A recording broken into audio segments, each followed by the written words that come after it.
Busy होगा। बाहर की सुंदरताओं पे दौड़ना ये हमारी मूर्खता है। हमें गुण देखना, see the quality not the form. गुण को देखो, रूप को नहीं।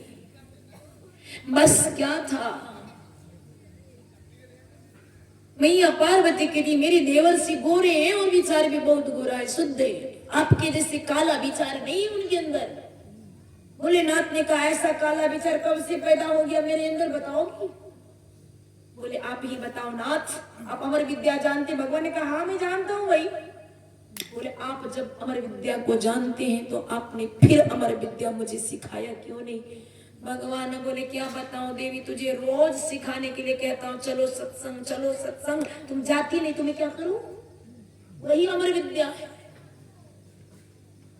पार्वती को बड़ा दुख हुआ, बोले प्रभु क्षमा कीजिए, भूल हो गई, पर अभी इसी वक्त अमर विद्या सिखाकर मेरे जीवन को अमर कर दीजिए। भोलेनाथ कहते अभी ऐसा थोड़ी होता है, तुरंत बोलने से होगा, उसके लिए समय निर्धारित करना पड़ता है। फिर लोग 10-20 मिल करके निर्णय करते हैं, जगह का चयन होता है, व्यवस्था करते, फिर होता है सत्संग। ऐसे थोड़ी हो जाता है।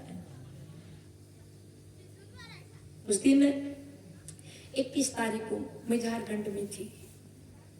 प्रोग्राम समापन के बाद, क्योंकि हमको भोर 4 बजे निकलना था, देवीगंज में वार्षिक सत्संग था मेरा, तो मैंने कहा भोर 4 बजे निकलेंगे, आप लोग इस कार को तैयार रखिएगा भागलपुर छोड़ने के लिए। ठीक। तो सारे लोग तो रात में थके सो जाएंगे तो फिर दिक्कत हो जाएगी, तो रात में ही वो लोग विदाई करने के लिए 11 बजे रात में हमें विदा किया। तो कमेटी के कुछ लोग कहते दीदी हम लोग इतना व्यस्त थे कि प्रवचन सुन नहीं पाए, हमें आपके मुंह से प्रवचन सुनना। मैंने कहा है 12 बजे रात में प्रवचन सुनाती, कहे दीदी विनती करते सुना दीजिए। क्या करे, सब विनती करने लगा। 11:30 पौने बजे 12 बजे रात में रूम में मुझे सत्संग सुनाना पड़ा, क्योंकि सुनाते नहीं तो दुखी हो जाता। फिर मैंने थोड़ी देर उनको बजाना बंगला और उसके बाद भोजपुरी भजन सुनाया, फिर उसका अर्थ बताया। बोले ठीक है दीदी। फिर दक्षिणा देकर के वो लोग चले गए। फिर भोर को गाड़ी हुई, हम आ गए। तो एक जगह, कुछ भी था, जगह था तो वहां निर्धारित हो गया।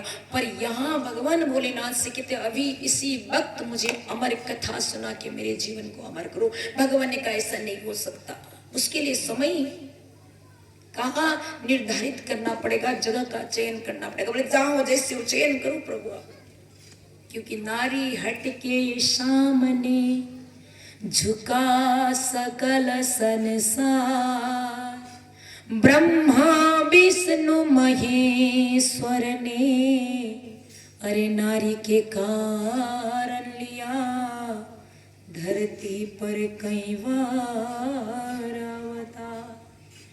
भगवान विचार करने लगे यदि मैं बात न मानो तो फिर ये माई के भाग्य कुछ अनहोनी न कर डाले। जैसे दक्ष की पुत्री बनी, क्या किया, यज्ञ में अपने जीवन लीला को समाप्त कर दिया, फिर ऐसा न कुछ गड़बड़ा दी।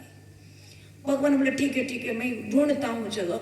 आंख बंद किया, अमरनाथ की गुफा को चयन किया, माता गौरी को लेकर के अमरनाथ की गुफा में पहुंचे। जो भी चराचर पशु पक्षी प्राणी था सबको भगा दिया और माता गौरी को कथा सुनाने लगे।